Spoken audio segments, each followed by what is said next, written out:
I had planned to speak tonight about the county's proclamation on the Second Amendment back in 2020, and as it relates to black firearm owners and the fact that black people keep getting shot by police in this county. But I'm going to say that for another time. I want to talk about another amendment, the 13th Amendment. Somewhere about 2011, 2012, I started a podcast called New Abolitionist Radio, which has been recognized across this country, and some would say even internationally, as a foremost authority on the fact that the 13th Amendment did not abolish slavery. I'm going to read it to you, okay, because we got a lot of educators in here tonight, and it's grammatically incorrect to say you have abolished something when you've carved out an exception clause and other conditions for it. The Declaration of Human Rights says that there are several forms of slavery, not just chattel slavery. There are several different forms. Again, the United Nations Declaration of Human Rights acknowledges this. This is what the 13th Amendment actually says. It says that neither slavery nor involuntary servitude except as a punishment for crime whereof the parties shall have been duly convicted shall exist within the United States or any place subject to their jurisdiction.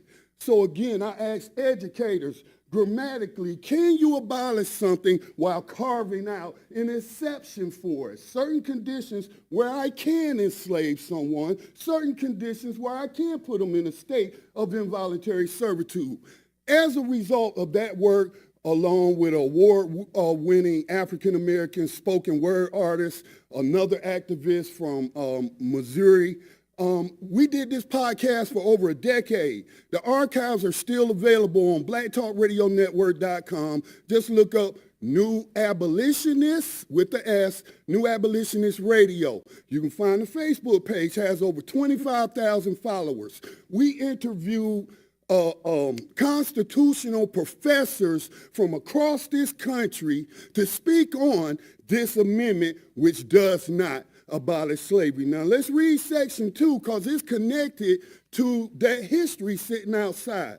Section 2, give me just a second if you will, let me pull it back up. Section 2 says, Congress shall have power to enforce this article by appropriate legislation.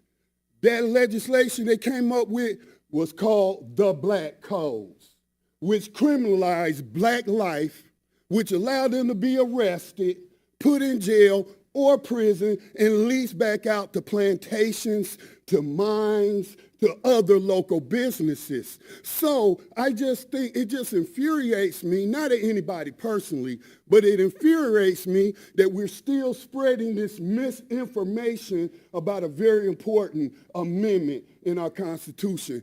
In North Carolina, as well as the federal government, has had a legislation introduced to change that language and remove that exception clause, and several states have changed their state constitutions to remove that language, including North Carolina, but the bill still sits outside of committee because our Constitution says that we allow for involuntary servitude as punishment for crime. It totally abolishes slavery, but you're just playing semantics. Slavery and involuntary